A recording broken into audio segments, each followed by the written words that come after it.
घर की छोटी बेटी बनी ससुराल की बड़ी बहू। अरे आंचल बहू, तमन्ना अभी तक उठी नहीं क्या? इसके कॉलेज का टाइम हो रहा है। माँ जी, हमारी तमन्ना किसी रानी से कम थोड़ी ना है। जब तक हम में से कोई जाएगा नहीं तो वो उठेगी कैसे? उसे उठाने के लिए भी कोई ना कोई चाहिए। आप चाय पीजिए, मैं उसे देख कर आती हूँ। आंचल जैसे ही तमन्ना के कमरे में आती है तो देखती है कि तमन्ना का पूरा कमरा फैला हुआ है। हे भगवान, इस लड़की ने कमरे का कबाड़ा मचा दिया है। कौन कहेगा ये 25 साल की लड़की का कमरा है। बुक्स, कपड़े, शूज, बैग कुछ भी अपनी जगह पर नहीं है। और ये खाने की प्लेट, ये भी रात से यही टेबल पर रखी हुई है। पता नहीं क्या होगा इस लड़की का। तमन्ना उठ जाओ, 8 बज चुके हैं। कॉलेज नहीं जाना क्या? भाभी, आज मेरा मन नहीं है कॉलेज जाने का, सोने दीजिए ना। इस हफ्ते तुम वैसे ही 2 छुट्टियां कर चुकी हो। चलो जल्दी से उठ जाओ, वरना माँ जी को बुलाना पड़ेगा। और मुझे अच्छा नहीं लगेगा कि सुबह सुबह तुम्हें कॉलेज के लिए डांट पड़े। क्या यार भाभी, रोज कॉलेज जाना जरूरी है क्या? आपने तो मेरी नींद ही उड़ा दी। एक काम करिए, अलमारी में से मेरे कपड़े निकाल दीजिए। तमन्ना, मुझे कैसे पता होगा कि तुम्हें क्या पहनना है? और ये पर्सनल काम तुम खुद भी कर सकती हो ना। भाभी, जब आप हो तो भला मुझे काम करने की क्या जरूरत? निकाल दीजिए ना कपड़े, मैं आपको यहीं बैठे बैठे बता देती हूँ। आंचल तमन्ना के कपड़े खोलती है और उसके बताए हुए कपड़े निकाल देती है। और कुछ महारानी साहिबा, कहो तो आपको नहला भी दूं। अरे नहीं नहीं भाभी, वो तो मैं खुद भी कर सकती हूँ। बस आप मेरे आने तक मेरा मनपसंद ब्रेकफास्ट बना कर रखना। तमन्ना अब जल्दी से बाथरूम में चली जाती है तो वहीं आंचल अब तमन्ना का सारा कमरा समेट कर उसके कपड़े बेड पर रख देती है। इस लड़की का कमरा समेटने में ही आधा घंटा लग जाता है। चलो अब नीचे जाकर इन लोगों का टिफिन पैक कर देती हूँ। आंचल नीचे आकर अपने पति और ससुर का टिफिन पैक करने लगती है, जिसमें उसकी सास मनोरमा भी उसकी मदद करती है। माँ जी, मैं सच में कितनी लकी हूँ कि मुझे एक माँ जैसी सास मिली है। आप हर काम में मेरी कितनी मदद करती हैं। बहू, तू भी तो मेरी बेटी जैसी है। जैसे मेरी तमन्ना वैसे तू। पता नहीं वो कौन सी सास होती हैं जो घर की सारी जिम्मेदारी अपनी बहू पर डाल देती हैं। मैंने तो पहले से ही सोच रखा था कि जब मेरी बहू आएगी तो मैं उसे बेटी बनाकर रखूंगी। शादी के बाद भी आंचल को उसकी सास से बिल्कुल माँ जैसा प्यार मिल रहा था। तो वहीं तमन्ना अब जल्दी से तैयार होकर नीचे आ जाती है और डाइनिंग टेबल पर बैठ फोन चलाने लगती है, जिसे देख। अरे तमन्ना बेटा, पहले नाश्ता कर लो, ठंडा हो जाएगा। फिर टाइम से मेट्रो भी नहीं मिलती है। इसे ड्राइविंग आती ही नहीं है, वरना मैं तो इसे स्कूटी दिला देता। कोई जरूरत नहीं है मेट्रो बस से जाने की, वहां पर काफी भीड़ होती है। मैं हूं ना, ऑफिस जाने से पहले इसे छोड़ आऊंगा। तेरा भी उल्टा रास्ता है, ऑफिस का अलग है, लेकिन रोज इसे छोड़ने के लिए चला जाता है। सच में अपनी छोटी बहन से कितना प्यार करता है ये। करेंगे भी क्यों नहीं पापा, मैं उनकी इकलौती बहन जो हूँ वो भी इतनी प्यारी। माँ जी, आप तो तमन्ना को ऐसे खाना खिलाती हैं जैसे वो कॉलेज में नहीं बल्कि किंडरगार्टन में हो। इतने प्यार से खाना तो मेरी मम्मी ने भी आज तक मुझे नहीं खिलाया था। तमन्ना अपने घर की इकलौती बेटी थी। बचपन से ही तमन्ना को उसके घर वालों से काफी प्यार मिलता था। सभी ने तमन्ना को लाड प्यार से बड़ा किया था। यहाँ तक तमन्ना की भाभी भी उसे बिल्कुल अपनी छोटी बहन की तरह ही प्यार करती थी, जिसके चलते एक नॉर्मल मिडिल क्लास फैमिली में रहकर भी तमन्ना रानियों जैसी जिंदगी जी रही थी। आ गया तेरा कॉलेज, और ये पैसे रख। आज तुझे अपनी फ्रेंड्स के साथ बाहर जाना था ना खाने के लिए। लेकिन भैया, मेरे पास पैसे हैं। अरे तो कितने ही होंगे, ये और रख ले। और अगर कम पड़े तो बता देना, ऑनलाइन ट्रांसफर कर दूंगा और शाम को तुझे लेने भी आ जाऊंगा। अरे नहीं भैया, शाम को तो मैं अपनी फ्रेंड के साथ ही आ जाऊंगी। Okay bye. राजीव का ऑफिस तमन्ना के कॉलेज से बिल्कुल ऑपोजिट साइड पर था, लेकिन उसके बावजूद भी हर रोज राजीव अपनी बहन को कॉलेज छोड़ने के लिए जाता। कॉलेज के अंदर आते ही तमन्ना सीधा अपनी कॉलेज फ्रेंड से मिलती है। पल्लवी कहाँ है? अभी तक आई नहीं। रोज लेट आती है लड़की। तू जानती तो है उसे घर पर कितना काम रहता है, अभी आती ही होगी। तभी थोड़ी देर में पल्लवी कॉलेज आती है, जिसे देख तमन्ना। हमारे घर से भी पल्लवी तेरा घर कॉलेज के कितने ज्यादा पास है, लेकिन फिर भी तू कितना लेट आती है। तुझे बताया तो है तमन्ना कि मैं घर का सारा काम करके आती हूँ। खाना बनाना, बर्तन, कपड़े सब करना पड़ता है मुझे। ओह गॉड, पता है कभी कभी तुम्हारे लिए काफी बुरा लगता है। इस मामले में तो मैं बहुत लकी हूँ। मेरी मम्मी, भाभी, घर में कोई भी मुझसे कुछ काम नहीं करवाता। मुझे तो कपड़े भी निकाल कर दिए जाते हैं। ये रानियों जैसी जिंदगी ना तू अपने मायके में ही जी रही है। कल को जब शादी करके जाएगी ना, तब तुझे आटे दाल का भाव पता चलेगा। इन्हीं मखमली हाथों से तुझे घिस घिस कर पोछा लगाना पड़ेगा। ओ हेलो, मैं कोई काम वाम नहीं करने वाली। मैं तो ऐसे घर में शादी करूंगी जहाँ पर ढेर सारे नौकर हो। तेरे पापा बैंक में मैनेजर हैं, अंबानी की कंपनी में सीईओ नहीं। जो लड़की मायके में जितना आराम करती है ना, उतना ही उसे अपने ससुराल में काम करना पड़ता है। जब तेरी शादी होगी ना, तुझे खुद पता चल जाएगा। पल्लवी और मधु की बात सुन तमन्ना को मुंह बन जाता है। बचपन से ही इतना लाड प्यार मिलने की वजह से भी तमन्ना ने कभी घर का कोई काम किया नहीं था। तो वहीं अपने आने वाली जिंदगी को लेकर भी तमन्ना के इसी तरह ऐशो आराम को लेकर कई सारे सपने थे। ऐसे ही कुछ वक्त गुजरता है और आज तमन्ना की भाभी और माँ उसकी ट्रिप की पैकिंग कर रही होती हैं। तमन्ना बेटा, और कुछ रखना है तो बता दे। इतने कपड़े काफी हैं, 2 दिन के लिए तो जा रही हूँ। माँ जी, इस लड़की से तो अपने कपड़ों की पैकिंग नहीं होती। पता नहीं शादी के बाद क्या होगा इसका। कुछ नहीं होगा, मैं दहेज में आप दोनों को लेकर जाऊंगी, और आप दोनों को ही क्यों, पापा और भैया को भी लेकर जाऊंगी। तमन्ना की ऐसे बच्चों वाली बात सुन आंचल और मनोरमा की हंसी निकल जाती है। तो वहीं तमन्ना जब ट्रिप पर होती है तब भी उसके घर वाले उसकी काफी फिक्र करते हैं और हर आधे घंटे में कॉल करते हैं। हाँ मम्मी, खाना खा लिया है मैंने, और मैं कहीं ऐसी वैसी जगह पर नहीं जा रही हूँ, ग्रुप के साथ ही हूँ। चलिए अब मैं कॉल रख रही हूँ, शाम को बात करती हूँ। तमन्ना, तेरे घर वाले तेरी कितनी फिक्र करते हैं। तू घर की इकलौती छोटी बेटी है, इसीलिए ना। जब मैं पैदा हुई थी ना, तो मेरे पापा ने पूरे मोहल्ले में काजू कतली बंटवाई थी। अब तो तू खुद समझ सकती है कि मैं उनके लिए कितनी ज्यादा इम्पोर्टेंट हूँ। इसी तरह समय गुजरता रहता है। तमन्ना हॉल में बैठी मूवी देख रही होती है, तभी आंचल आती है। मैं सोच रही हूँ क्यों ना आज दोनों नंद भाभी मिलकर खाना बनाए। मैं तुम्हें मटर पनीर बनाना सिखाती हूँ। अरे नहीं भाभी, मैं मूवी देख रही हूँ। आप तो जानती है ना कि मुझे खाना बनाना बिल्कुल नहीं पसंद। तुम्हें तो कुछ काम बोलना ही बेकार है। रहने दो, मैं खुद ही बना लूंगी। आंचल खुद ही जाकर अकेला खाना बनाने लगती है। इसी तरह समय गुजरता रहता है और आज पूरा परिवार एक शादी में गया होता है। उसी शादी में आई सरस्वती नाम की एक औरत की नजर जब तमन्ना पर पड़ती है तो वो सीधा तमन्ना के पास आती है। अरे बेटा, तुम मनोरमा जी की बेटी हो ना? मैं जानती हूँ तुम्हें। कॉलेज कर रही हो। मेरा बेटा भी अभी अभी जॉब पर लगा है, बड़ा अच्छा कमा लेता है। मेरे बेटे के साथ तुम काफी जचोगी। हाँ आंटी, मैं जानती हूँ आप ये चाहती हैं कि मैं आपके बेटे से शादी कर लूँ, लेकिन मैं आपके बेटे से शादी करने में कोई इंटरेस्टेड नहीं हूँ। ये भगवान, आजकल की लड़कियों को देखो, मुंह पर ही फट से बना कर देती हैं। तुम जैसी घमंडी लड़कियों की शादी किसी अच्छे घर में नहीं हो सकती। सरस्वती की ऐसी बातें सुनकर भी तमन्ना को कुछ ज्यादा खास फर्क नहीं पड़ता। इसी तरह समय गुजरता रहता है और तमन्ना इसी लाड प्यार और ऐशो आराम के साथ अपनी जिंदगी जी रही होती है। पापा, मुझे शॉपिंग के लिए 10,000 रुपए चाहिए, दीजिए ना। 10,000 क्यों? तुम भी 20 ले लो, और अगर कम पड़े तो मुझे बता देना। मैं नहीं चाहता कि मेरी बेटी को कोई भी पसंद की हुई चीज उसे छोड़नी पड़े। अपने घर वालों से इतना लाड प्यार पाकर तमन्ना इस उम्र में भी बिल्कुल भी जिम्मेदार नहीं थी और उसके अंदर अभी भी बचपना भरा हुआ था। इसी तरह एक दिन, भाभी आप जानती तो हो कि मैं मशरूम नहीं खाती, आपने मशरूम क्यों बनाया? सॉरी तमन्ना, मेरे दिमाग से निकल गया था, गलती से बना दिया। आज खा लो ना, कल तुम्हारे लिए तुम्हारा कुछ फेवरेट बना दूंगी। अरे अगर उसका मन नहीं है तो रहने दो, मैं अपनी बहन के लिए पाव भाजी ऑर्डर कर देता हूँ। राजीव फट से अपना फोन निकालता है और अपनी बहन के लिए पाव भाजी ऑर्डर कर देता है। चाहे रात के 1:30 ही क्यों ना बज रहे हों, लेकिन जब भी तमन्ना का कुछ खाने का मन होता है तो उसके घर वाले डबल पेमेंट करके ही सही, लेकिन उसके लिए मंगवा देते हैं, जिसके चलते खाने के मामले में तमन्ना शुरू से ही काफ़ी नखरीली होती है। इसी तरह वक्त गुजरता है और आज तमन्ना का जन्मदिन होता है, जहाँ सभी घर वाले उसे काफ़ी अच्छे अच्छे तोहफे देते हैं। तुम्हें यही ब्रेसलेट पसंद आया था ना? माँ, आपको मेरी पसंद का कितना ख्याल है। मैंने सिर्फ आपको एक बार इसके बारे में बताया था और आप मेरे लिए ये बर्थडे गिफ्ट में ले आई।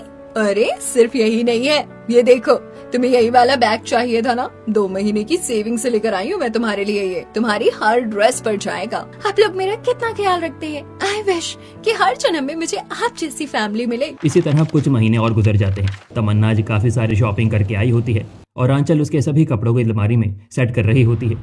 तमन्ना, तुम्हारे कपड़े तो मेरी समझ के परे हैं। इन्हें तुम कैसे पहनती हो? भाभी, ये तो आजकल का लेटेस्ट फैशन है। वैसे भाभी, आप इस तरह के कपड़े क्यों नहीं पहनती? मम्मी तो आपके साथ कितनी ओपन रहती हैं, वो तो आपको कुछ कहेंगे भी नहीं। अब मेरा खुद ही मन नहीं करता। वो क्या है ना, शादी के बाद जब जिम्मेदारी आती है तो एक लड़की अपने सारे शौक भूल जाती है। भाभी आप ही ना, मैं तो कभी अपने शौक नहीं भूल सकती। मैं जैसी हूँ शादी के बाद भी बिल्कुल वैसी रहूंगी। घर की छोटी बेटी होने की वजह से हम लोगों ने इसे कितना लाड प्यार दे दिया। इसे तो ये भी नहीं पता कि शादी के बाद एक लड़की की जिंदगी पूरी तरह से बदल जाती है। ऐसे ही कुछ वक्त और गुजर जाता है और आज आंचल का जन्मदिन होता है। मैंने सोचा है कि आज हम लोग उस साउथ कैफे वाले रेस्टोरेंट में जाकर डिनर करेंगे। वहाँ का खाना काफी टेस्टी है। लेकिन मैं तो आज जाती रहती हूँ। एक काम करते हैं, हम वो कपूर एंड सन्स वाले रेस्टोरेंट में चलते हैं। वहाँ की डिशेस काफी टेस्टी होती हैं। हाँ तो ठीक है, फिर वहीं चलते हैं। मैं एक बार टेबल की बुकिंग कर देता हूँ। अपनी नंद की वजह से आंचल अपना मन मार लेती है और अपने जन्मदिन के दिन आंचल अपनी मनपसंद जगह नहीं जा पाती। इसी तरह अब एक हफ्ता और गुजर जाता है। राजीव का उसे अच्छे काम की वजह से जल्दी ही प्रमोशन होता है, जिसके चलते राजीव अपनी पुरानी गाड़ी बेचकर एक नई गाड़ी ले लेता है और अपनी इकलौती छोटी बहन के पैर आलते में डुबोकर उसके पैरों की छाप अपनी गाड़ी पर लेता है। पापा, आपने गाड़ी पर मेरे पैरों की छाप क्यों ली? जब हमारे घर में वो नया वाला एलईडी आया था तब भी आपने उसकी पूजा मुझसे ही करवाई थी। मेरी प्यारी बहन, तुम ही हमारे घर की लक्ष्मी हो और लक्ष्मी से हर नई चीज की शुरुआत कर दी जाती है। हमारी बिटिया जिस भी घर में जाएगी ना, उस घर को रोशन कर देगी। तमन्ना की पढ़ाई अब लगभग खत्म हो चुकी थी, जिसके चलते अब तमन्ना के घर वाले उसके लिए काफी अच्छा रिश्ता ढूंढते हैं और कुछ समय में तमन्ना की शादी की तैयारी भी शुरू हो जाती है। भाभी देखिए ना, मैंने शादी के लिए कितनी सारी शॉपिंग करी है। अभी भी काफी लंबी लिस्ट बाकी है मेरी शॉपिंग की। नेक्स्ट टाइम शॉपिंग के लिए आप मेरे साथ चलना। माँ काफी टाइम लगाती है कपड़े लेने में। शॉपिंग तो होती रहेगी, लेकिन मैं तुमसे कुछ जरूरी बात करना चाहती हूँ। अब तुम्हारी शादी होने वाली है और तुम इस घर की बड़ी बहू बनोगी। छोटी बेटी से बड़ी बहू बनने का ये सफर थोड़ा मुश्किल हो सकता है। तुम्हारी शादी में अभी भी ठीक ठाक वक्त है, इसीलिए घर की जिम्मेदारियां समझो। भाभी, मेरी शादी होने वाली है। इस मोमेंट को मुझे एंजॉय करना चाहिए। ये मोमेंट बार बार नहीं आता लाइफ में, और आप है कि मुझे काम सिखाने पर तुली हुई है। तमन्ना अभी भी अपनी भाभी की बातों को समझ नहीं पा रही थी। वक्त बीतता रहता है और आखिरकार तमन्ना की शादी हो जाती है। शादी कर तमन्ना अपने ससुराल आती है, जहां उसे बड़े धूमधाम से गृह प्रवेश किया जाता है। भाभी, आप थक गई होंगी ना, मैं आपके लिए जूस लेकर आती हूँ। जूस के साथ साथ कुछ खाने का भी ले आ। इतनी देर से रस्म चल रही है, बहू कुछ खा भी लेगी, खाकर थोड़ा आराम कर लेगी। रस्में तो कल भी कर लेंगे हम। भाभी ने तो मुझे खामखा डरा दिया था। मेरी सास और नंद तो कितनी ज्यादा अच्छी, अभी से ही मेरा कितना ख्याल रख रही है। अपनी सास और नंद को अपना इतना ख्याल रखना देख तमन्ना काफी ज्यादा खुश होती है। इसी तरह अब शादी का एक हफ्ता गुजर जाता है। इस एक हफ्ते में तमन्ना काफी ज्यादा खुश थी, लेकिन तमन्ना की ये खुशी अब ज्यादा दिनों तक नहीं रहने वाली थी। घर में सुबह के 5 बज रहे होते हैं कि तभी तमन्ना की सास संगीता तमन्ना का दरवाजा खटखटाती है और जैसे ही तमन्ना दरवाजा खोलती है तो अपनी सास को देख थोड़ा हैरान होती है। माँ जी, आप वो भी इस वक्त? हाँ बहू, तुझे उठना नहीं है क्या? 5 बज चुके हैं। मैं तो 4 बजे ही उठ जाती हूँ। तुझे आदत नहीं होगी, इसीलिए 5 बजे उठा रही हूँ। चल जल्दी से तैयार हो जाओ और नीचे आ जाओ, पूजा का वक्त हो रहा है। इस वक्त पूजा? माँ जी, मुझे तो नींद भी आ रही है। हम बात में नहीं कर सकते क्या पूजा? तू इस घर की बड़ी बहू है, बल्कि तुझे सुबह जल्दी उठकर पूजा करके हम सबको आरती देने आना चाहिए, लेकिन मैं तुझे उल्टा उठाने आई हूँ। ऐसी बातें बड़ी बहू के मुंह से शोभा नहीं देती। चल अब जल्दी से तैयार होकर नीचे आ जा। सुबह सुबह तैयार होकर नीचे आने की बात से तमन्ना काफी चिढ़ जाती है, लेकिन वो कुछ कह नहीं सकती थी। तमन्ना जल्दी से नहा धोकर तैयार होती है और नीचे आ जाती है। थोड़ी देर में बाकी घर वाले भी पूजा के लिए नीचे हॉल में आ जाते हैं। पूजा की थाली उठाओ और पूजा शुरू करो। तमन्ना को पूजा पाठ की बिल्कुल भी नॉलेज नहीं थी। तमन्ना के मायके में भी पूजा वगैरह उसकी माँ और भाभी ही करती थी, जिसके चलते तमन्ना अब पूजा की थाली को सीधे हाथ के बजाय उल्टे हाथ की तरफ घुमाने लगती है। ये देख संगीता, अरे तमन्ना बहू, ये क्या कर रही हो तुम? तुम्हें क्या पूजा करनी नहीं आती? अपशगुन करना है क्या घर में? आरती उल्टे हाथ की तरफ नहीं, सीधे हाथ की तरफ घुमाई जाती है। वो मैंने इससे पहले कभी पूजा पाठ की ही नहीं थी। घर में भी मम्मी और भाभी ही करती थी। हे भगवान, घर की बड़ी बहू हो तुम और तुम्हें पूजा पाठ नहीं आती? ऐसे कैसे चलेगा बहू? तुम रहने दो, मैं ही पूजा कर लेती हूँ, वरना कहीं घर में कोई अपशगुन न हो जाए। संगीता तमन्ना के हाथ से पूजा की थाली लेती है और खुद ही पूजा करने लग जाती है, जिसे देख तमन्ना को थोड़ा बुरा लगता है। और अब पूजा के बाद, पूजा तो तुमसे हुआ नहीं, एक काम करो, तुम खाना ही बना लो। आज तुम्हारी पहली रसोई की रस्म है, तुम्हें पता है ना? खाना तो कम से कम बना ही लेती होगी। हम सब बाहर बैठे हैं, जल्दी से खाना बना कर ले आओ। अपनी सास की बात सुन तमन्ना मुंडी तो हिला देती है, लेकिन किचन में आकर काफी परेशान होने लगती है। हे भगवान, अब मैं क्या करूं? मुझे तो कुछ भी नहीं आता सिवाय पास्ता के। एक काम करती हूँ, वही बना लेती हूँ। मेरे घर में भी सभी को मेरे हाथ का पास्ता कितना पसंद था। मेरी सास, देवर, पति और नंद को भी जरूर पसंद आएगा। तमन्ना पास्ता बनाना शुरू कर देती है और थोड़ी देर में जब तमन्ना पास्ता लेकर डाइनिंग टेबल पर सबको परोसती है तो उसे देख ये क्या बनाया है तुमने? ये पास्ता है ना? तुम अपनी पहली रसोई में पास्ता बनाकर ला रही हो?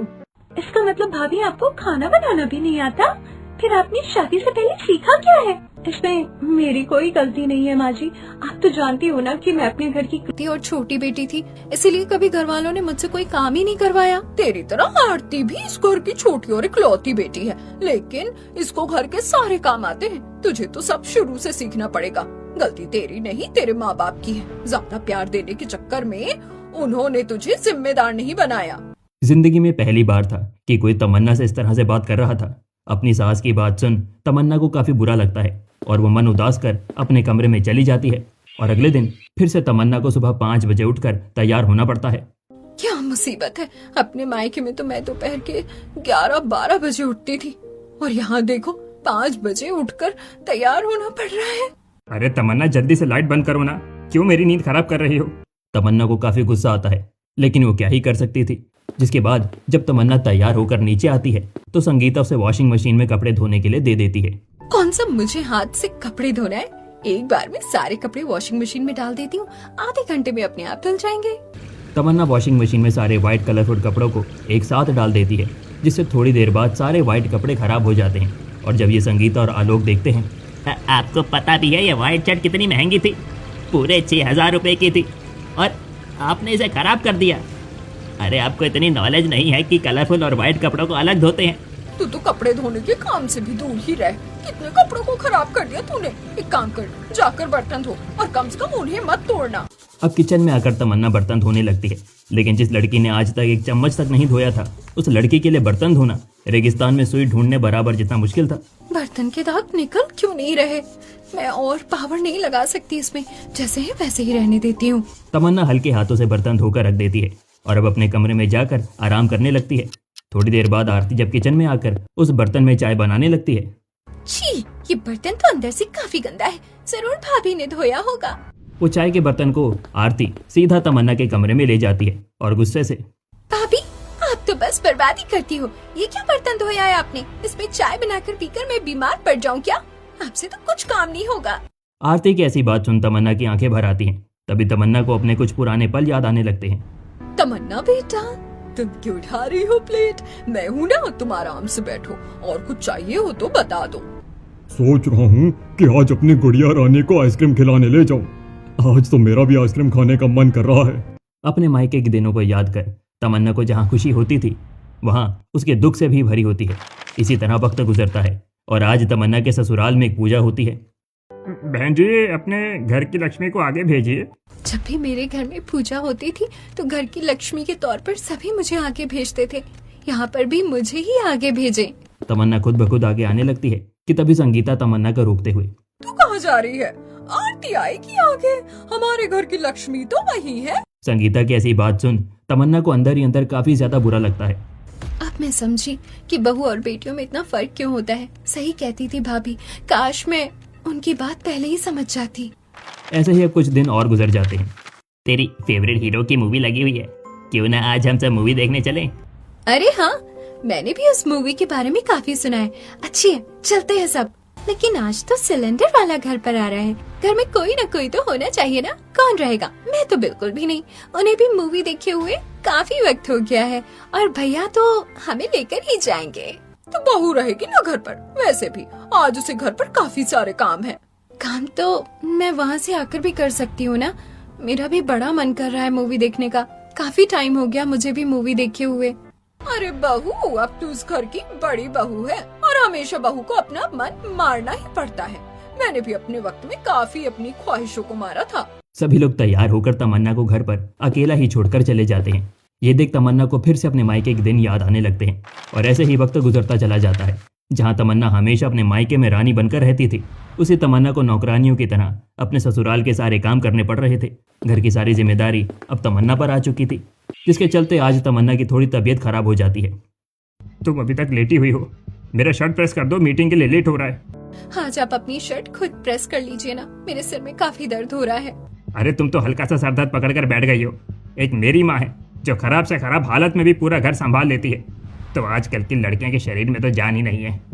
ससुराल वाले तो ससुराल वाले, अपने पति के मुंह से भी ऐसी बातें सुनकर तमन्ना को काफी दुख होता है और तभी तमन्ना को फिर से अपने मायके के दिन याद आने लगते हैं। कहा था मैंने कि लग जाएगी सर्दी तुम्हें, कुछ ठंडा मत खाना पीना। देखा, पड़ गई ना बीमार, कितना तेज बुखार है इसे। ये लड़की सुनती कहाँ है किसी की। अब चुपचाप से आराम करो, कहीं बाहर नहीं जाना और सबसे पहले ही दवाई खाओ। जहाँ हल्की सी छींक आने पर घर की छोटी बेटी का सभी ख्याल रखने में जुट जाते थे, तो वहीं खराब से खराब हालत में भी घर की बड़ी बहू नौकरानी की तरह कामों में लगी रहती है। भाभी, मेरी ब्लू वाली सॉक्स कहाँ है? मिल नहीं रही है, जल्दी से आकर दीजिए, कॉलेज के लिए लेट हो रहा है। अभी तक मेरा नाश्ता नहीं बना क्या? कितना टाइम लगा दिया नाश्ता बनाने में, जल्दी लेकर आइए। अरे बहू, सब्जी वाला कब से दरवाजे पर खड़ा है, तुझे सब्जी नहीं लेनी क्या? जाकर सब्जी ले आ। किचन में खड़ी तमन्ना नाश्ता बनाते हुए जब एक साथ सभी घर वालों के काम सुनती तो परेशान होकर एकदम से अपने कान बंद कर लेती है।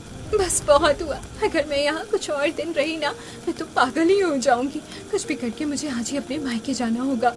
तमन्ना अपनी सास से बात करती है और मायके आ जाती है। घर आते ही तमन्ना सीधा अपने कमरे में चली जाती है, तो वहीं अपनी बेटी के घर आने की वजह से पूरा परिवार काफी खुश होता है। मैंने सब कुछ तमन्ना की पसंद का बनाया है, जा बहू से बुला कर लिया। आज मैं अपने हाथों से अपनी बेटी को खाना खिलाऊंगी। आंचल जब तमन्ना के कमरे में जाती है तो देखती है कि तमन्ना सो रही है, जिसे देख आंचल कहीं ना कहीं सब समझने लगती है। लगता है तमन्ना पर कुछ ज्यादा ही इसकी ससुराल की जिम्मेदारियां आ चुकी हैं। बेचारी के चेहरे पर कितनी थकान दिख रही है। भले ही उसने मुझे कुछ ना बताया हो, लेकिन मैं सब समझ चुकी हूँ। ऐसे ही कुछ वक्त गुजर जाता है। घर के काम के साथ साथ अब धीरे धीरे संगीता बाहर के काम की जिम्मेदारी भी तमन्ना पर थोपना शुरू कर देती है। बहू, घर का काम खत्म हो गया है ना? एक काम कर, बाहर से जाकर राशन, सब्जी वगैरह और घर का सामान लिया। मैंने लिस्ट बना दी है। घर का सामान तो आलोक भी ला सकता है ना, पूरा दिन वो घर पर ही बैठा रहता है। मैं घर का काम करके काफी थक जाती हूँ माँ जी। तू कहना क्या चाहती है कि मेरा बेटा वेल्ला है जो घर पर बैठा रहता है? अरे पढ़ाई कर रहा है वो। आप उसे ये बोलूं कि किताब बंद करके जाकर सामान लेकर आ। तू इस घर की बड़ी बहू है और काम से इस तरह मुंह नहीं बनाते। सरस्वती के मुंह से रोज बड़ी बहू के ताने सुन सुनकर तमन्ना काफी दुखी हो चुकी थी, इसलिए वो बिना कुछ बोले थैला लेती है और सामान लेने बाहर चली जाती है कि तभी रास्ते में आते हुए तमन्ना को कुछ कॉलेज के फ्रेंड्स का ग्रुप दिखता है, जो एक साथ काफी हंसी मजाक कर रहे होते हैं। शादी से पहले मैं अपनी फ्रेंड के साथ इसी तरह मस्ती करती थी। वैसे सही कहती थी वो कि जो लड़की मायके में आराम से रहती है वो ससुराल में नौकरानी बन जाती है। तमन्ना चाहकर भी अपने मायके वालों को अपने हालात के बारे में नहीं बता पा रही थी, लेकिन रोज रोज ससुराल के कामों से परेशान होकर अब वो आए दिन अपने मायके जाने की बात करती। सिर्फ 2 दिन में आ जाऊंगी ना मैं, जाने दीजिए ना मुझे। तुम आजकल कुछ ज्यादा ही मायका मायका नहीं करने लग गई हो? अरे इस घर की बड़ी बहू हो तुम, तुम्हारी कुछ जिम्मेदारी बनती है, पहले उन्हें संभालो। अब इसी तरह वक्त गुजरता रहता है, लेकिन तमन्ना की जिंदगी में कोई बदलाव नहीं आता। अरे तमन्ना, तू खाना क्यों नहीं खा रही है? तबीयत खराब है क्या? माँ जी, वो मशरूम बना है और मुझे मशरूम पसंद नहीं है। हम औरतों की जिंदगी में ये पसंद नापसंद की कोई चीज नहीं होती। जो बना है खा ले, हर चीज की आदत डाल। जहाँ अपने मायके में खाना ना पसंद आने पर तमन्ना के लिए अलग अलग होटल से उसकी पसंद का खाना मंगवाया जाता था, तो यहाँ ससुराल में उसे हमेशा अपना मन मारकर नापसंद चीज खानी पड़ती। ऐसे ही अब कुछ और वक्त गुजर जाता है। भाभी, आपने मेरी अलमारी सेट नहीं की। सुबह मैं आपसे कहकर गई थी ना कि मेरे सारे कपड़े रख दीजिएगा। आरती, ये तो तुम्हारे पर्सनल काम है ना, ये तुम खुद भी तो कर सकती हो। कॉलेज से आने के बाद वैसे भी तुम खाली ही बैठी रहती हो। भाभी, अगर ये सब काम मुझे ही करने हैं तो फिर घर में आप क्यों हैं? शादी के बाद तो ये सब मुझे करना ही है ना, तो शादी से पहले मुझे आराम करने दीजिए। क्या आपने अपने मायके में कभी आराम नहीं किया? आरती की बातें सुन तमन्ना को वो दिन याद आने लगते हैं जब अपने हर छोटे छोटे काम अपनी भाभी से करवाया करती थी, जिसे याद कर तमन्ना को उनके लिए पहली बार बुरा लगता है। ऐसे ही एक दिन, भाभी, आप ठंडी रोटी क्यों लेकर आई है? गरम रोटी लेकर आई है ना, आपको तो पता है कि मैं गरम रोटी ही खाती हूँ। आरती, मैंने तुम्हें गरम रोटी ही ला कर दी थी, लेकिन तुम्हारा ध्यान फोन से हटकर खाने पर हो तो गरम खाना जाएगा ना गले के अंदर। भाभी, ये आप किस तरह से बात कर रही हैं मुझसे? आपको तमीज नहीं है अपनी नंद से बात करने की? अपनी फ्रस्ट्रेशन तमन्ना बातों बातों में आरती पर उतार देती है, जिसके चलते उसे अपनी सास और पति से काफी ताने सुनने को मिलते हैं। इसी तरह कुछ वक्त और गुजरता है। अब आखिरकार तमन्ना की नंद आरती का भी रिश्ता तय हो जाता है, जिसे देख तमन्ना मन ही मन। आरती भी मेरी तरह अपनी शादी से कितनी ज्यादा खुश है ना, लेकिन इसे नहीं पता शादी के बाद जिंदगी कैसी हो जाती है। जो मेरे साथ हुआ है वैसा इसके साथ कुछ ना हो। ऐसे ही वक्त गुजरता है और आरती की भी शादी हो जाती है, और ऐसे ही कुछ दिन और गुजर जाते हैं। संगीता घर की हर छोटी बड़ी जिम्मेदारी तमन्ना पर सौंप रही थी, जिससे अब तमन्ना काफ़ी ज़्यादा परेशान हो जाती है और हार कर सारी बात अपने घर वालों को बताती है। और जब उन्हें यह बात पता चलती है तो वो भी संगीता से बात करने के लिए अपनी बेटी के ससुराल आते हैं। समधन जी, मैं आपसे कोई शिकायत करने के लिए नहीं आई हूँ, लेकिन आप तो जानती हैं कि हमने अपनी बेटी को बड़े नाजों से पाला पोसा है। मैं जानती हूँ कि शादी के बाद लड़की पर काफी जिम्मेदारी होती है और उसे वो संभालनी भी होती है, लेकिन आपने मेरी बेटी पर सच में कुछ ज्यादा ही जिम्मेदारियाँ सौंप दी हैं। तो बहन जी, आप कहना क्या चाहती हैं कि मैं इसे रानी बना कर रखूं? अरे आपने तो अपनी बेटी को बर्तन धोने तक नहीं सिखाए थे, सारे काम तो इसे मैं सिखा रही हूँ। अरे ये घर की बड़ी बहू है, अगर ये सब ये नहीं करेगी तो कौन करेगा? मैं समझता हूँ बहन जी, लेकिन आप भी तो घर के कामों में थोड़ी बहुत मदद कर सकती हैं। अब मेरी ही पत्नी को देख लीजिए, हमेशा आंचल बहू के कामों में मदद करती है। आपकी तो फिर भी दूसरी बहू आ जाएगी, लेकिन हमारी तो एक ही बहू है, पर हम फिर भी उसके साथ मिलकर सारा काम करवाते हैं। वो आपका घर है, आप अपनी मर्जी से चला सकते हैं, लेकिन ये मेरा घर है और यहाँ मेरी मर्जी ही चलेगी। मैं जैसे अपनी बहू को रखना चाहूंगी वैसे रखूंगी। ये घर की बड़ी बहू है तो सारे काम इसे ही संभालने होंगे। अगर आपको इतनी तकलीफ है तो ले जाइए अपनी बेटी को। हम तो बस आपसे प्यार से बात करने के लिए आए थे, लेकिन आप तो बातों को गलत ही ले जा रही हैं। ठीक है, हम तमन्ना को अपने साथ लेकर जा रहे हैं। जब आपका गुस्सा शांत हो जाए तो बता दीजिएगा। वो सभी तमन्ना को अपने साथ ले जाते हैं, जिसे देख अब संगीता का मूड काफ़ी ज़्यादा खराब होता है, जिसे ठीक करने के लिए अब संगीता अपनी बेटी आरती के ससुराल जाती है। अरे संगीता जी, आप यहाँ ऐसे अचानक आने से पहले बता देती तो मैं आपके लिए तैयारी कर देती। माँ, आपने मुझे कॉल क्यों नहीं किया? पता है, मैं सुबह से आपको बहुत याद कर रही थी। मैं आपको कॉल करने ही वाली थी थोड़ी देर में। अरे बहू, तेरी माँ कुछ घंटे तक कहीं नहीं जाएगी। जाकर चाय नाश्ता लिया, तब तक हम लोग बात कर लेते हैं। कमला ठीक से आरती को अपनी माँ से बात करने तक नहीं देती और सीधा रसोई में भेज देती है, जिसे संगीता नोटिस तो करती है लेकिन कुछ नहीं कहती। नाश्ता लाकर आरती अब जैसे ही अपनी माँ से बात करने लगती है कि तभी आरती का देवर अनुराग आता है। भाभी, मैंने कहा था ना कि मेरे दोस्तों के लिए आप बर्गर बनाइएगा, तो आपने पास्ता क्यों बनाया? ये तुम मुझसे किस तरह से बात कर रहे हो? मेरी माँ आई है और रही बर्गर की बात तो आलू खत्म हो गए थे, इसीलिए मैंने पास्ता बनाया। भाभी, आपको कुछ ज्यादा दिमाग चलाने की जरूरत नहीं है। जितना बोला जाए ना उतना ही करिए। नहीं करना है तो मुंह पर साफ मना कर दीजिए। ये अच्छा खाना बनाने का नाटक मत करिए। अनुराग का ऐसा बर्ताव संगीता को बिल्कुल भी पसंद नहीं आता, लेकिन अपनी समधन के सामने होने की वजह से वो कुछ नहीं कहती। थोड़ी देर में डाइनिंग टेबल पर खाना लग जाता है और जैसे ही खाना खाते हैं, ये तुमने कैसा खाना बनाया है बहू? तुम्हें तो सच में कुछ नहीं आता। समधन जी माफ करिएगा, लेकिन आपने अपनी बेटी को जुबान चलाने के अलावा और कुछ नहीं सिखाया है। रोज इसी तरह की चीज बर्बाद करती है। खाना तो दूर, इससे तो घर का काम भी नहीं होता। उस दिन इसने मेरी इतनी महंगी शर्ट जला दी। मम्मी जी, आपने सच में कुछ नहीं सिखाया कैसे? जब रिश्ता तय हुआ था तब तो आप बड़ी बड़ी इसकी तारीफें कर रही थी। समधन जी, मैंने अपनी बेटी को सब चीज सिखाई है, लेकिन अगर उससे कभी कोई गलती हो जाए तो आप उसे प्यार से भी तो समझा सकती हैं। वो आपकी बहू है, कोई गैर इंसान थोड़ी ना। अरे बहू है इसीलिए तो समझा रही हूँ। अगर मेरी बेटी ऐसी हरकत करती तो मैं उसे मार मार के समझाती। अपनी बेटी के ससुराल वालों का ऐसा बर्ताव देख संगीता को आरती की काफी फिक्र होने लगी थी और थोड़ी देर बाद जैसे आरती संगीता को बाहर तक छोड़ने के लिए आती है। आरती बेटा, सच सच बता, तू यहाँ खुश तो है ना? मुझे तो ऐसा बिल्कुल नहीं लग रहा। वो लोग तेरे साथ कैसा बर्ताव कर रहे थे? अरे तू उस घर की बहू है, नौकरानी नहीं। अगर कोई तकलीफ है तो बता, मैं तुझे वापस ले चलती हूँ। इससे क्या ही होगा माँ, जो जिसका नसीब। समय बीतने के साथ साथ मुझे इन चीजों की आदत पड़ जाएगी। अब मैं समझी कि भाभी को कैसा लगता होगा जब हम उन पर सारी चीज थोप देते होंगे। भैया ने मुझे बताया कि भाभी के घर वाले उन्हें मायके लेकर चले गए हैं। मैं भाभी की तरफदारी तो नहीं कर रही, लेकिन वो आपकी बहू है और अब उन्हें आपको संभालना है। मेरी बात तो आप समझ ही गई होंगी कि मैं क्या कहना चाहती हूँ। आरती इतना कह रही थी कि तभी अंदर से उसकी सास कमला उसे बुला लेती है और अब संगीता आरती की बातों की गहराई को समझती है और वहां से सीधा अपनी बहू के मायके जाती है। तमन्ना बहू, मुझे माफ कर देना। इकलौती बड़ी बहू बोल बोल कर मैंने तो हर चीज तुझ पर ही थोप दी। मैं ये नहीं समझ पाई कि मेरी और तेरी उम्र में कितना फर्क है। और आज जब अपनी बेटी को ऐसे हालातों से गुजरते देखा जिन हालातों से तू गुजरी, तब जाकर मुझे अपनी गलती का एहसास हुआ। माँ जी, शायद सारी गलती आपकी ही नहीं मेरी भी है। मैंने भी कभी जिम्मेदारी को नहीं समझा। अगर समझते तो शायद वो सारा काम मुझे बोझ नहीं लगता। संगीता तमन्ना को वापस घर ले आती है, जिसे देख तमन्ना के घर वाले काफी खुश होते हैं और अब एक माँ की तरह ही संगीता तमन्ना से काफी प्यार करती है और जितना हो सके काम में उसकी मदद भी करती है। अरे माँ जी, आज तो आप मुझसे पहले रसोई में आ गई।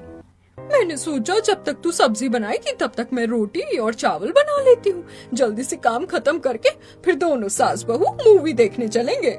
अपनी सास से प्यार पाकर तमन्ना काफी खुश थी और अब समय बीतने के साथ साथ तमन्ना भी हर जिम्मेदारी को संभालने में परफेक्ट हो जाती है।